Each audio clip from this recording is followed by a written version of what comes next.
Okay, guys, is it all right if we get started? Yeah? Okay.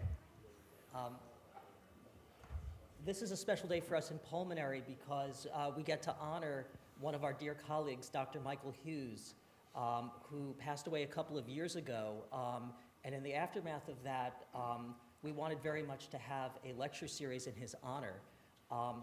He was, amongst many things, one of the foremost circadian biologists of his generation when it comes to genomics. Circadian rhythms you're going to hear a lot about. I think most of you know about circadian rhythms, particularly if you're overnight, the violation of your circadian rhythms, your 24-hour rhythms. Michael was a pioneer in figuring out how to tell whether gene expression is rhythmic or not, looking at transcriptomic data and other kinds of data.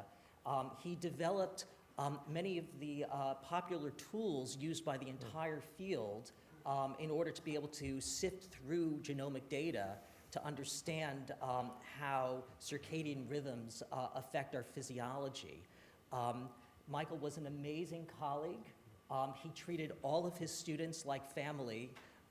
And we're very happy to have Dr. Jing Hughes, our other colleague from endocrinology, who is herself a star researcher and physician scientist here.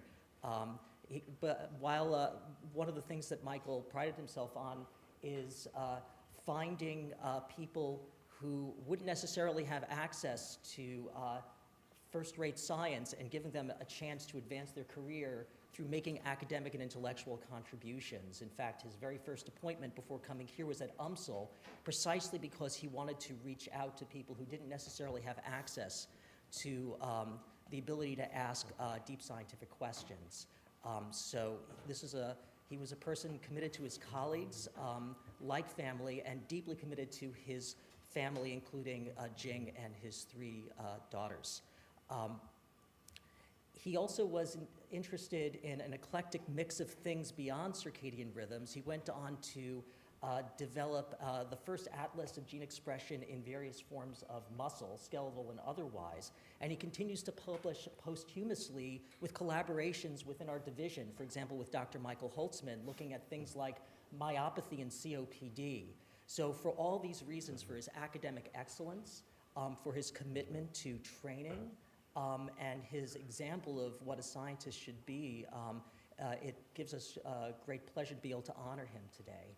And what better person to honor him than our speaker today, Dr. Joseph Takahashi, who is a luminary of the circadian biology world. He is currently chair of neuroscience at UT Southwestern. Dr. Takahashi cloned the very first clock gene in mammals, called clock, and in so doing, opened the field of circadian biology to the study of mammalian physiology. One of the seminal discoveries of this was that when you mutate this clock gene, mice develop metabolic syndrome, and led to the recognition of the fact that metabolism itself and energy utilization itself follows a circadian rhythm, which I'm certain you're going to hear much more about. For those of you who are still working Q3 or Q4, this has everything to do with you and whether or not you eat while you're on night shift. So listen very closely, because you're going to learn about how to keep yourself alive a little bit longer, which is always a nice thing. Like Michael, Dr. Takahashi created crucial tools that are used basically by every circadian lab in the world. For example, reporter mice that are used to look in real time how the clock is functioning. He has been a prolific mentor with students moving on to positions successfully throughout the world. He is a Howard Hughes Medical Institute investigator and has been just a guiding light for everybody in the circadian biology field. Speaking with Jing last night, I'm fairly certain that Michael would be extremely pleased that Dr. Takahashi is here today. And with no further ado, I'd just like to introduce him, and we'll look forward to his comments. Is that okay? Is that okay? Oh, yeah.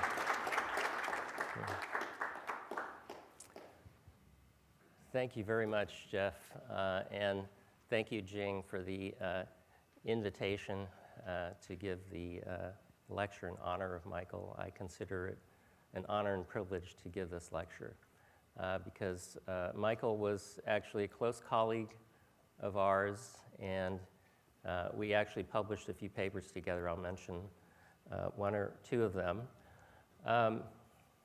As you probably know, Michael went to Harvard and got his PhD in 2007 in neurobiology. And then he did a postdoc with John Hoganesh, who is shown, let me see where there, at UPenn, 2009. And then later he did another postdoc with Michael Niedebach, shown here. And then he eventually came to WashU in 2017. So just to give a little bit of context, this is what we would call the core mechanism of the circadian clock. There are essentially 6 critical genes or proteins, clock and BMAL, which are master transcription factors, that activate 2 sets of repressors. Those are called the period genes and the cryptochrome genes. And PER1 and PER2 and CRY1 and CRY2 are essential. They are turned on in the daytime. Their RNAs accumulate, proteins are translated, and then they interact with one another, and then eventually go in to the nucleus in the evening and repress their own transcription. And so this feedback loop takes about 24 hours to complete and is what we call the core. Now, I'm not going to show you the much more complex circadian gene network, which is also controlled by clock. There are 2 additional feedback loops also controlled by clock and BMAL. And there are many direct targets represented here of clock and BMAL in the genome. And I'll show you just one example where there are about 3,000 targets directly in the mouse liver, for example. Now, when we and others cloned these genes in the late 90s, one of the big surprises was that the genes were expressed everywhere. They were ubiquitous. And indeed, every single cell may express these genes. Back then, we'd call that a housekeeping gene. That was a derogatory term back then. Today, I would say being a housekeeping gene is actually pretty important for life function. So I don't really consider that derogatory anymore. And one of the discoveries was that essentially every cell and tissue in your body has the capability of having a clock. And the unit of the clock is the cell. Every cell can oscillate. And so your liver, your lungs, your muscles, and your skin all have clocks. And this led to the discovery that circadian rhythms is more than a neuroscience problem with the brain with a clock in the hypothalamus, but it's a systems, physiological systems biology problem. How do all these clocks function? How many of them are there? What are they doing? And so this is sort of where Michael made fundamental contributions to our understanding of clock function by looking at peripheral tissues such as the liver. And in a very important paper that he published in around 2009, shown here, they use very high-resolution sampling, taking samples every hour for 48 hours in the mouse liver.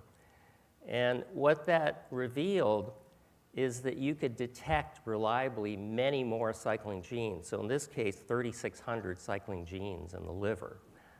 And this is using microarray technology, not RNA-seq. So back then, we used to detect maybe 300 genes using much less frequent sampling, okay? And importantly, what they showed is you can downsample his original data and show that if you decrease the sampling interval or take fewer samples say instead of every 1 hour, every 2 hours, every 4 hours. The number of genes that you can detect goes down remarkably, okay? And so this was a very important demonstration that sampling frequency and design for this kind of experiment at the genomics level are really key and critical. The other interesting discovery that came out of this paper is that with higher frequency sampling, they picked up 12 and 8-hour oscillations in the liver, which they called harmonics.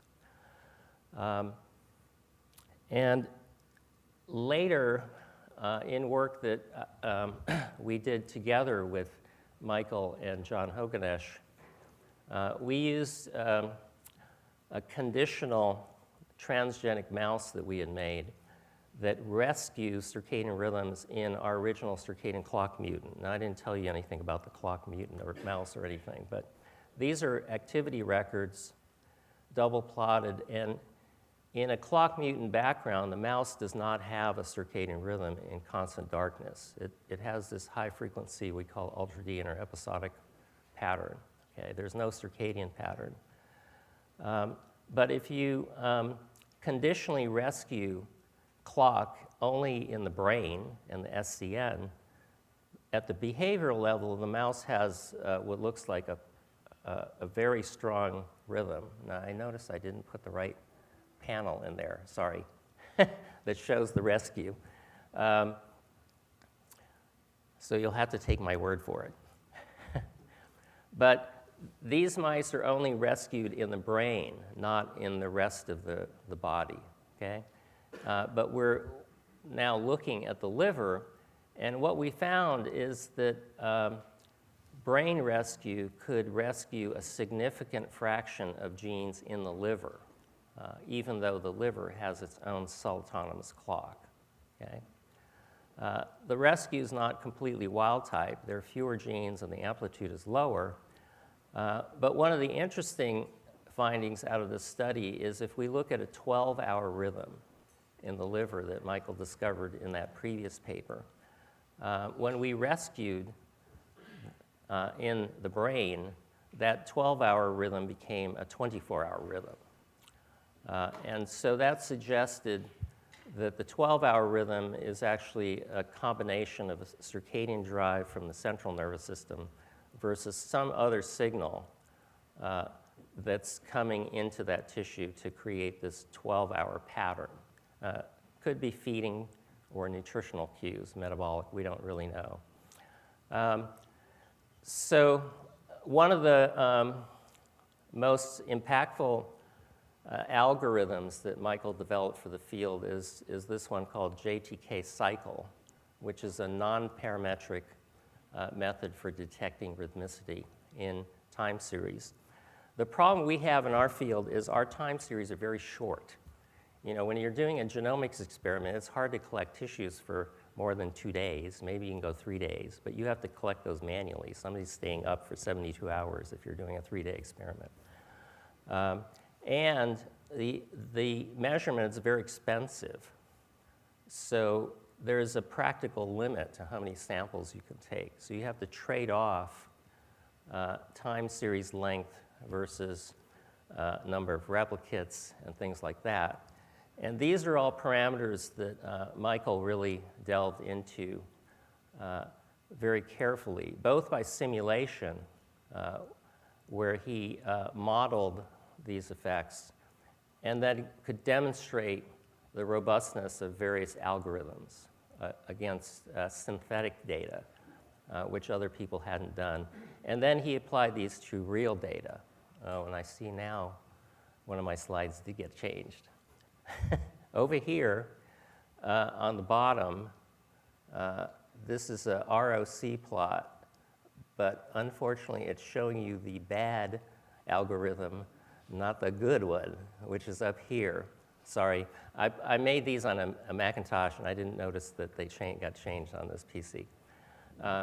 But what Michael showed in this plot that you can't see is that at 1 hour sampling resolution, JTK cycle is almost perfect as far as being sensitive and specific.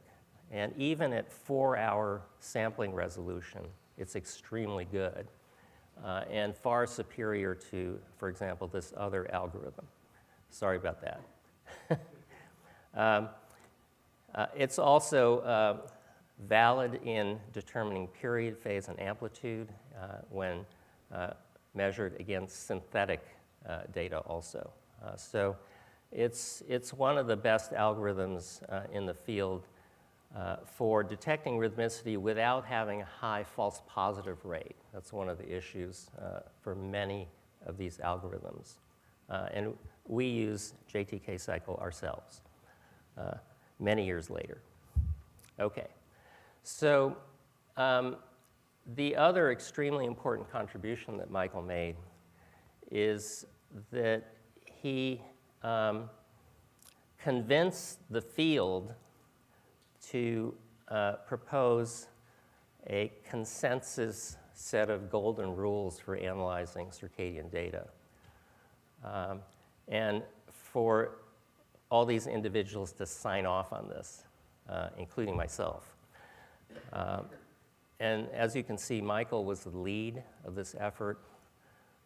And in this paper, he clearly demonstrated that you shouldn't duplicate time series. So at the time, some labs were taking a 24-hour time series and then copying it and pasting it on the end to make it a 48-hour, a pseudo 48-hour time series. And he showed that, of course, that violates many statistical assumptions. But he showed what effect that has on the results, which give you a super high false positive rate, which hadn't really been shown. We sort of thought that would happen, but he demonstrated that. And so that led to number one, never duplicate and concatenate data before running statistics. That should be self-evident, but was not in the field. Many published papers do this. The other feature that genomics uses today routinely is to use false positive rates for multiple testing, because we're making thousands of tests, sometimes 100,000 tests if you're looking at transcripts, for example, in RNA-seq, and that you need to report false positive rates or Q values as well as P values, which is number 2 here. And then, of course, deposit your data in public repositories. Most funding agencies require that, but maybe not everybody deposits everything. So that is an important third rule, because it's important to deposit the raw data so that people can, like Michael, can reanalyze it. Or we can reanalyze other people's data, which we have done, to see whether we actually believe the interpretation of that paper. And then he proposes these other areas for improvement into the future. I'd say the field's still working on these ideas. But this is actually, I think, a very important position paper for the field to get us sort of more in line with what we would call rigorous standard for analyzing genomic data. And then finally, Michael and John Hogenish did some other interesting kind of work. When they were at Penn, the ITC was just started, and this allowed them to do a network analysis about collaboration among different labs. And it's quite remarkable. You see, between 2005 and 2009, under this ITC, the collaboration rate went way up, as you see by these hairballs here. And then in this hairball here, which is color-coded by department, Michael was then able to ask what is the nature of those cross collaborations? Are they within departments or just across the entire ITC? Okay. And what he found in this bar graph shown here is in red, there's an extremely strong bias for people to collaborate within their own department, as opposed to across the ITC, which is still, local. That's, I think, probably not too surprising. Shared interests and probably shared neighbors, likely also. But anyway, that really hadn't been done to look at scientific laboratories and collaboration. I think that was really quite an interesting study. In Michael's second postdoc, he did very deep sequencing of the Drosophila brain with Mike Nittebach and looked at wild type versus PER0, which are arrhythmic flies, at gene expression in both light-dark cycles and constant darkness. So here you can see wild types have nice rhythms. In darkness, where there's no light driving gene expression, essentially all those cycling genes go away in the PER0 mutant fly. There are a number of things that they also found in this paper, which I won't go into right now. And then finally, Michael's network or social network analysis actually went beyond the circadian field. Here's an example that was used in the Alzheimer's field to look at interactions across the United States for Alzheimer's centers. So Michael's work clearly had a big impact not only in the circadian field, but I would say across neuroscience. And so I'll end there and thank Jin and her family and Michael for all their contributions, and I really feel privileged to be here. Thank you, Jin.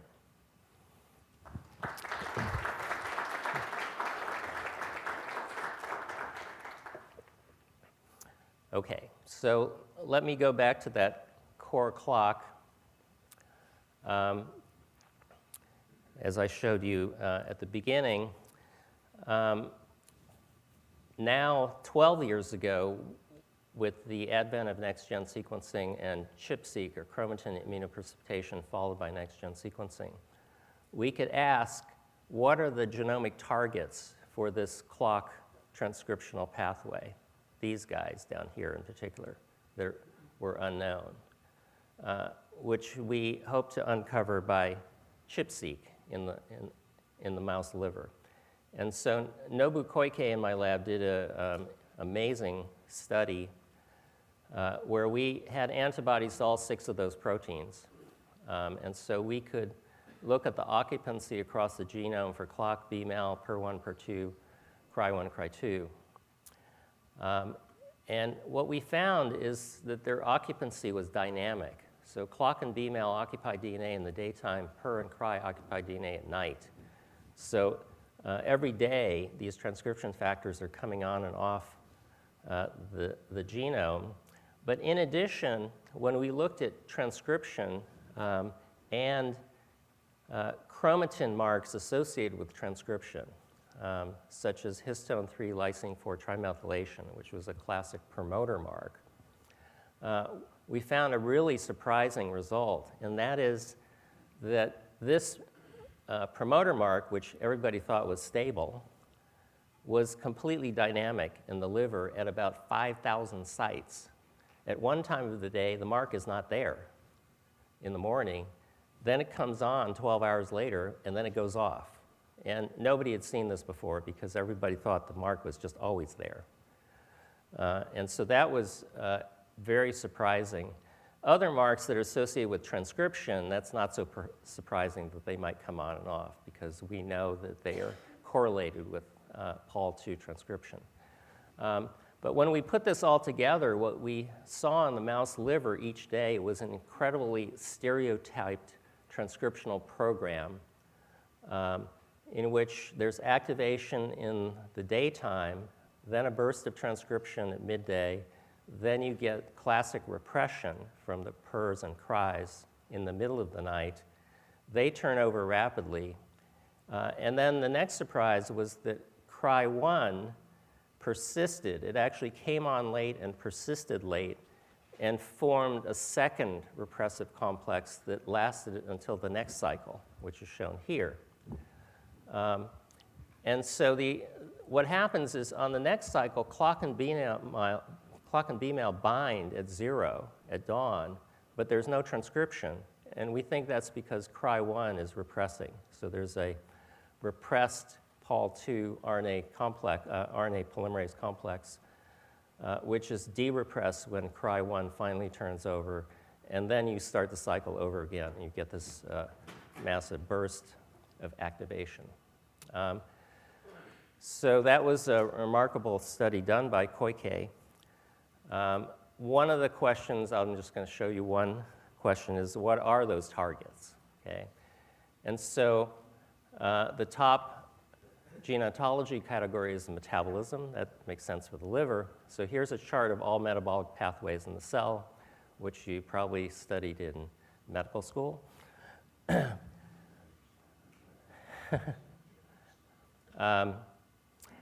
And then these are all the direct targets of BMAL1 in metabolic pathways. And the most striking feature, of course, is the entire chart is covered. So what that means is every fundamental pathway, metabolic pathway in the cell has direct transcriptional regulation by clock and BMAL. And this picture is not unique to the liver. It's been done now in the pancreas and in the brain. And we see that metabolism is always a top go category. And the chart looks similar to this one, where essentially all metabolic pathways in that cell type are being regulated by the clock system. Okay? So one of the important functions of the clock system is to regulate metabolism, and Jeff already mentioned that the original clock mutant that we isolated has very serious metabolic defects and obesity. And so my colleague at Northwestern, Joe Bassett, began to study clock mutants very carefully. And we in the field, in addition to showing that the clock regulates metabolism, many metabolic factors feed back and regulate the clock. So for example, the deacetylate SIRT1, regulated by NAD, that Shinamai is very familiar with, feeds back and deacetylates both BMAL and PER2 directly, core components of the core clock. And another example is the nutrient-sensitive kinase AMPK, which phosphorylates the cryptochrome proteins and targets them for ubiquitination by E3 ligase for their turnover. And those turnover rates actually are involved in period regulation, as shown by independent mutants that we and others isolated to define the E3 ligase for cryptochrome a number of years ago. Okay, so the clock regulates metabolism, but metabolism also feeds back and can regulate the clock. So we got interested in the importance of timing of nutrition, beginning with this very simple experiment a long time ago, 2009, by my colleague back at Northwestern, Fred Turek, who did a very simple experiment. So we all know that if you take a black 6 mouse, you give it high-fat diet, it becomes obese. It's called diet-induced obesity, model used by all pharma. But if you restrict that diet to either the light time or the daytime when the animals are resting, compared to 12 hours at night when they're active, the effect of that diet on body weight is completely different. The mice that eat in the daytime gain weight and become obese. The mice that eat at night, even though they eat the same diet and the same amount, they do not. They're somehow protected. So there's something fundamentally different between day and night as far as how the mouse is metabolizing this high-fat diet. And this result has been replicated dozens of times now by many labs. And so here's the first replication of this result from Sachin Panda's lab back in 2012, where they compared ad lib high-fat diet to 8-hour time restriction at night, shown here. So here's the ad lib fed mouse, which becomes obese. And then in red is the time restricted high-fat mouse, which you can see has much lower body weight. Okay? And it's not just body weight. There are many different metabolic measures that are rescued by time-restricted eating at night. And it's also not just high-fat diet. Almost all over-nutrition diets that have been tested are protected by time-restricted feeding, restricted to the night interval. So high-fat, high-carbohydrate. You can even have time restricted on for 5 days and take 2 days vacation on weekends, and it still works. So it's a very interesting intervention metabolically, at least for health measures such as body weight and glucose regulation. And now in humans, there are literally dozens of studies now on time-restricted eating in humans to show various kinds of benefits, usually body weight, but also glucose regulation, insulin sensitivity, and other lipid measurements also. So this then led to our next interest, which was we became interested in whether timing had a role in longevity and aging. Okay? And the way we got into this is if you look at the classic experiments in mouse that show that if you reduce calories, you extend lifespan. Okay? You get a huge extension of lifespan by reducing calories, and it's sort of proportional. The more you reduce calories, the longer the mice live, and the effect is very significant. On average, if you reduce calories by 30%, the mice live 30% longer. So imagine that for us, say we live 80 years, that takes us to 104 years if we had a 30% extension of life, which is huge, okay?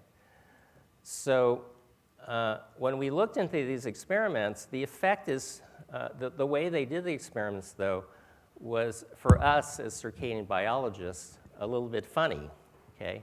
So here's their standard protocol. They have a huge chapter written on what their standard protocol is. So all their experiments were done this way. 4 feedings per week, 1 daily feeding on Monday and Wednesday morning, and a double feeding on Friday morning. Now mice, don't eat every other day, and they don't skip weekends. So that's the first problem.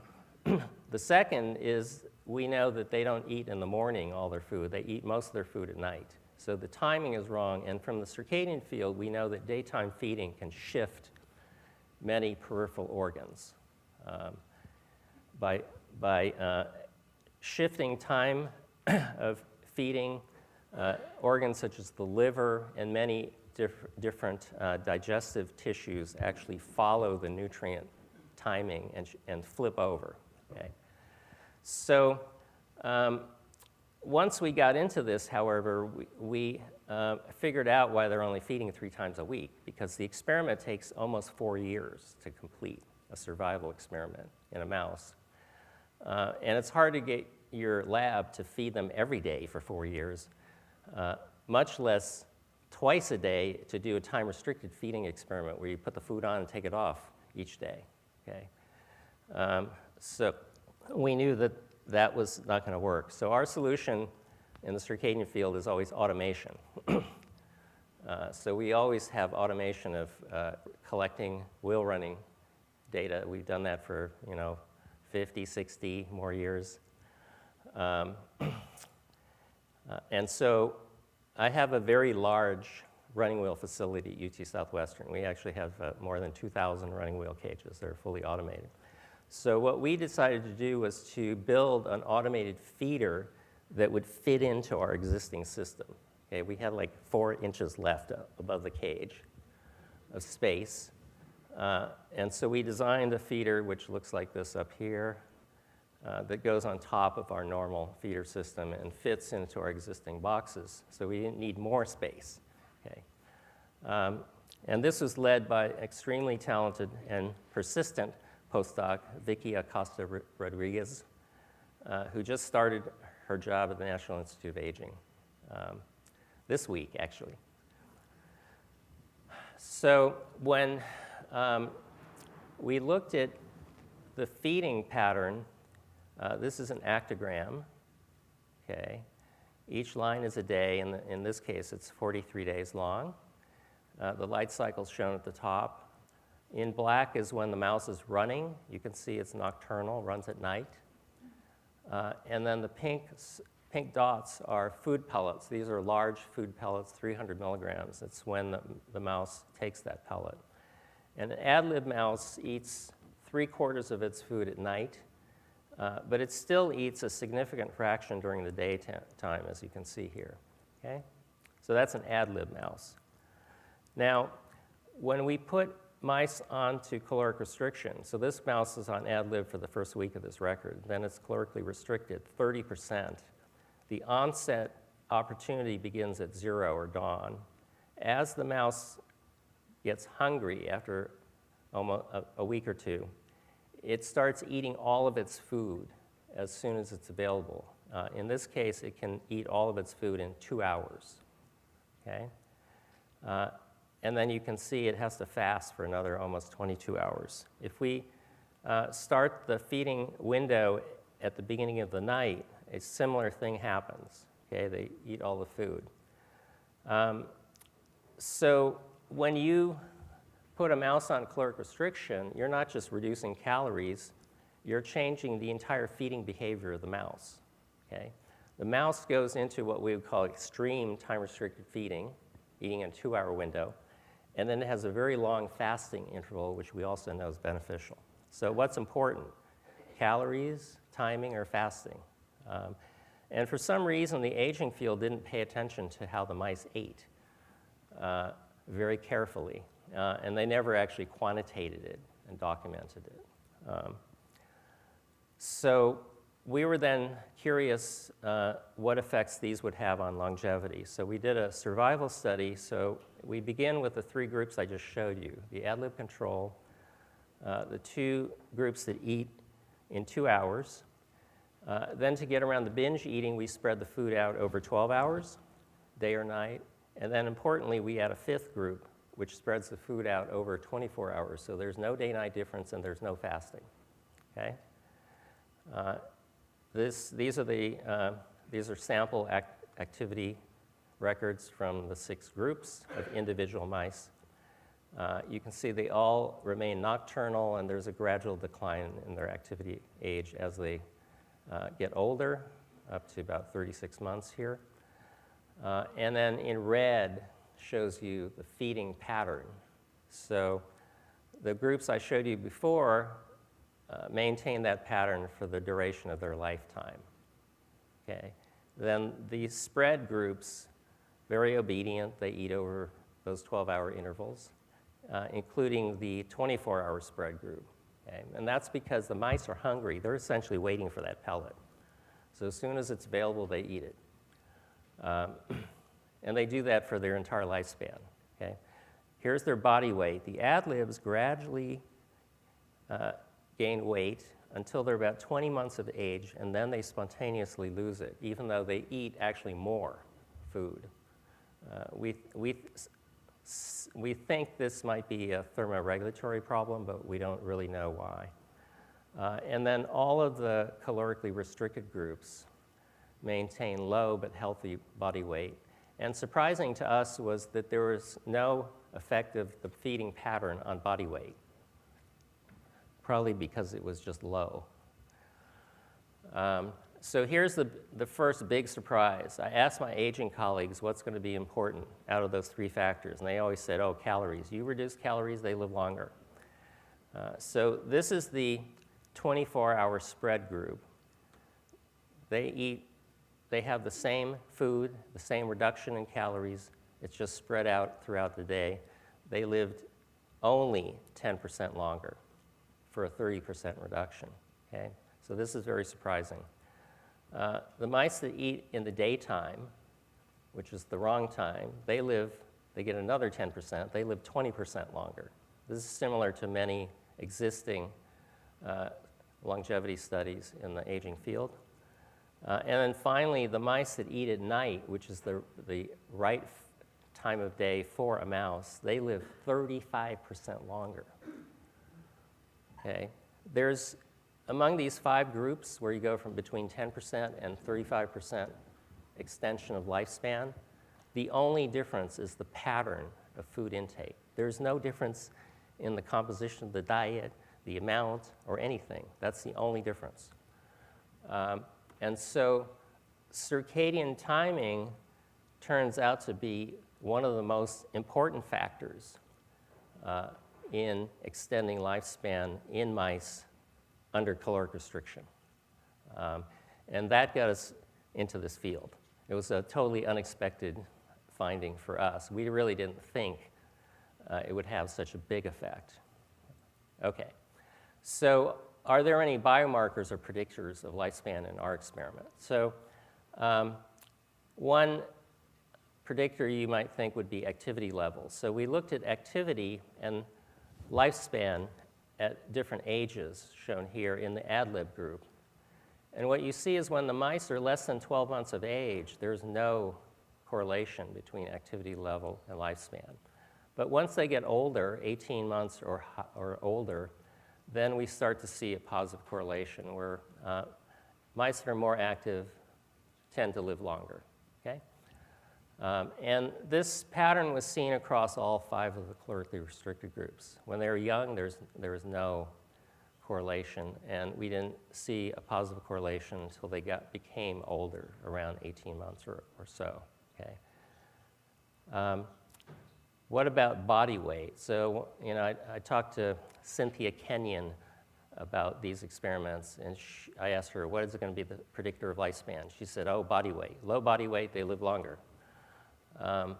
So if you look at the ad lib group here, there's no correlation at any age between body weight and lifespan in the ad lib fed group, where we have a large range. And of course, in the calorically restricted groups, there's no correlation because they all have the same body weight, okay? If we look at a few endocrine measures of metabolic health, what we see is at 19 months of age, we see elevated insulin, leptin levels, and GLP-1 levels. Leptin's high because the mice have a high body weight, and probably that's why they're more insulin resistant. And the calorically restricted groups are all essentially rescued against these changes with age, between 6 months and 19 months of age. Okay, so why do the mice die? So in our experiment, and essentially all black 6 mouse experiments, the primary cause of death is cancer, lymphoma, and hepatocellular carcinoma. And that's true in our experiment too, where the liver has the most lesions seen at pathology.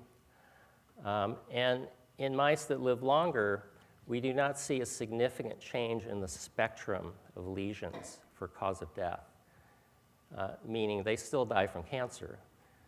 But what happens is the cancer is delayed significantly, okay? So you're just pushing back the onset of the cause of death by caloric restriction.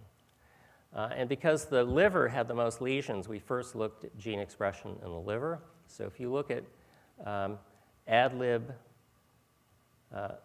fed mice at 2 ages, 6 and 19 months of age, and I'll say we use 6 months because in the aging field they want a fully mature mouse. This is more like close to a 30-year-old human, as opposed to a college age or a teenager.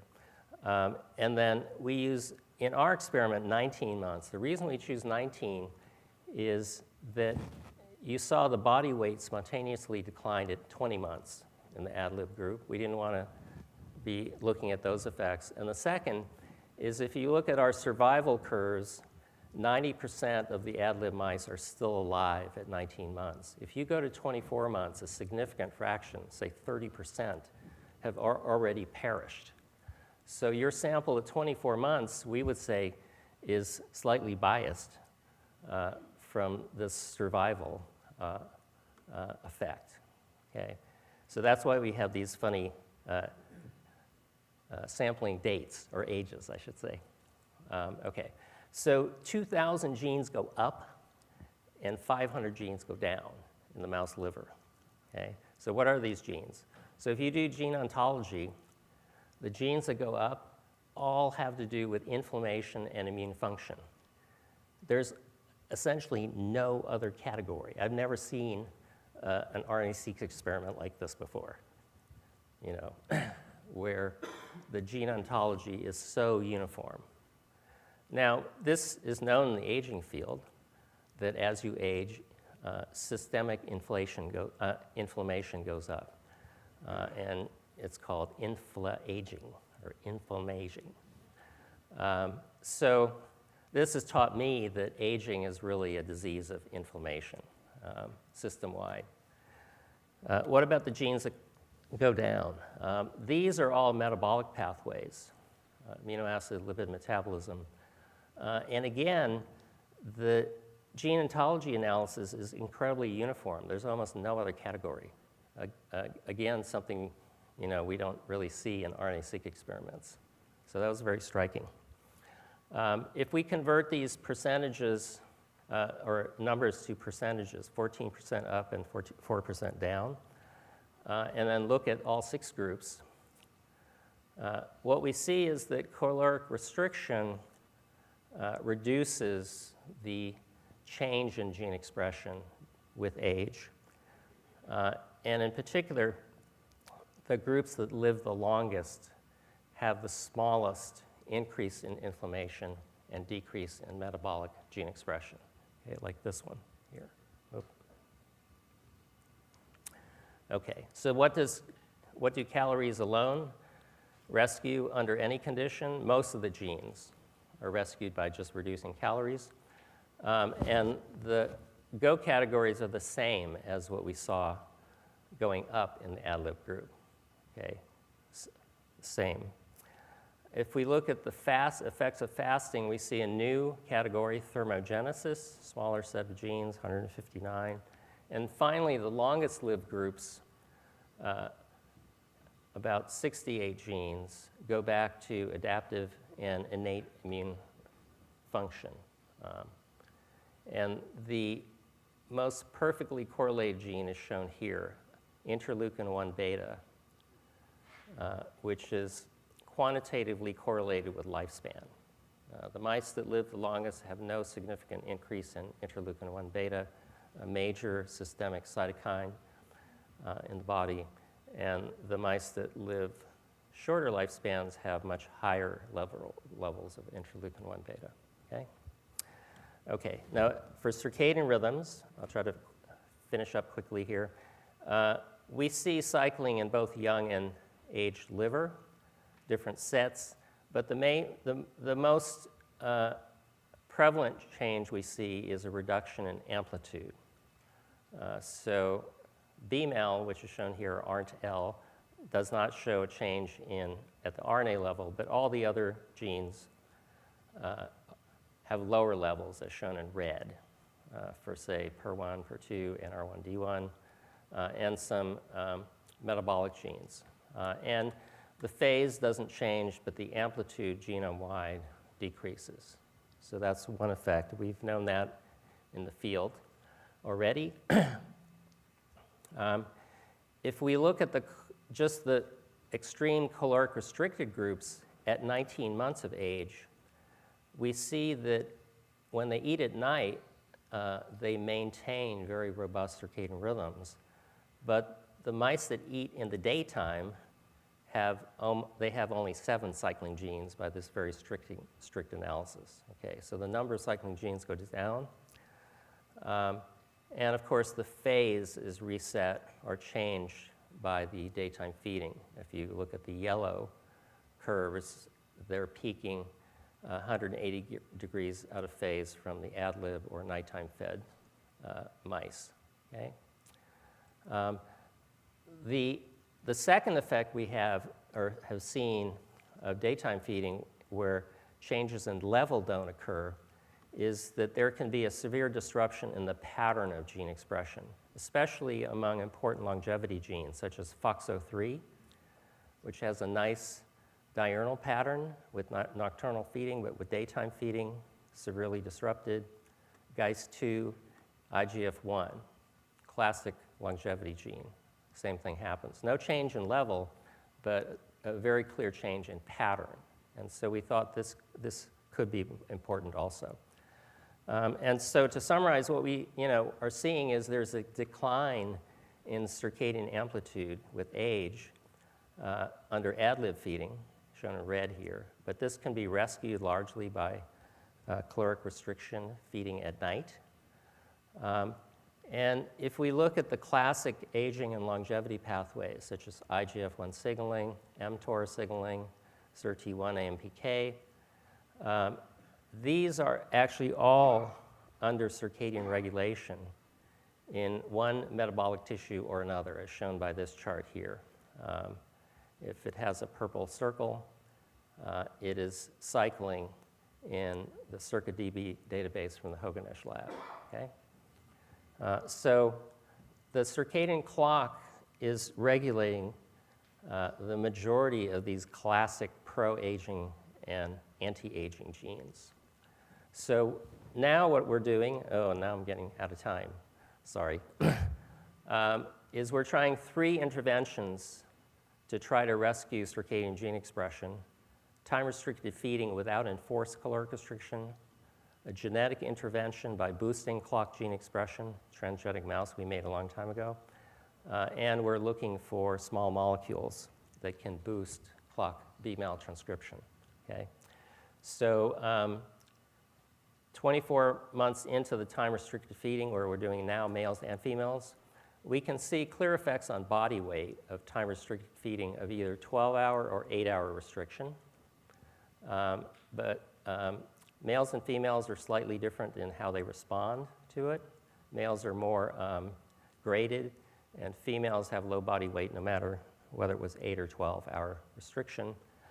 And if we look at frailty measures, we can see a significant improvement in these frailty measures with time-restricted feeding in both males and females, especially at the 8-hour time restriction. And overtly, you can also see the mice actually look better, as shown in these snapshots here. And then the second intervention, we're using clock gene overexpression to see if that will extend lifespan. We already know that loss of function of clock decreases lifespan, and we also know that increased expression of clock has metabolic benefits. The mice are actually more resistant to high-fat diet in other experiments, and so we're testing their longevity to see if they live longer and are healthier, have longer health span and lifespan. And then finally, we're doing a lot of different things to look for small molecules, which I'm not going to go through in detail, but summarize here and in a recent review paper that we wrote. So to sort of conclude, we think that all of the classic hallmark of aging pathways from this classic review paper here are actually under circadian control at one level or another. And that by targeting the clock system and trying to rescue the clock during aging, we may have the ability to rescue many classic longevity pathways simultaneously by only rescuing the clock. That's really what we're working on. That's what the thesis of the lab is currently. And so I'll stop there. This was led by Vicky Acosta-Rodriguez. As I mentioned, she's at the NIA. My collaborator, Carla Green, and then a series of extremely talented postdocs in my lab shown here, in bold and our support. And I'm happy to take questions if we have time, but sorry, it's 9 o'clock. Any questions for Dr. Takahashi? When can we stop sinning? If we rescue at age 40, a true rescue. In other words, so you eat night and day until you're 40 years old. Can you affect your longevity and fool the clock at age 40, or a mouse that's say 12 months old and still get any benefit?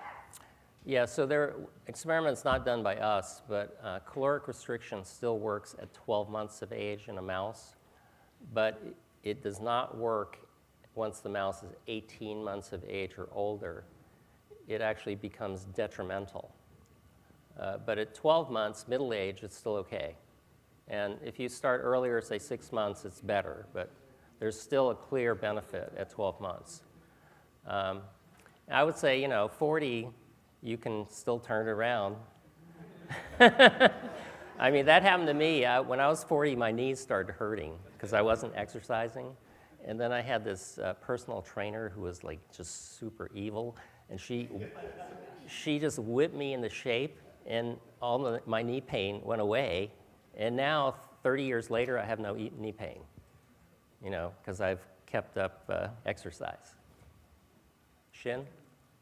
Hello, fantastic talk. Hi, Shin. So, hi. I'm very curious about the effect on cancer you mentioned. It's delay, and I think it's exactly the effect that we observe when we overexpress SOT1 in the brain. So, do you have any idea about the mechanism of this delaying in the cancer?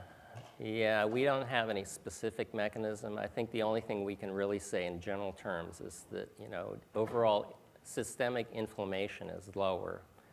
And we know that inflammation is an extremely potent exacerbating effect for cancer. I don't know, that's not a very good answer, but that's one possibility, I think. Related to that, do you know if the inflammation still comes on during the caloric restriction, the caloric restricted might go later? So does that still come just like the cancer?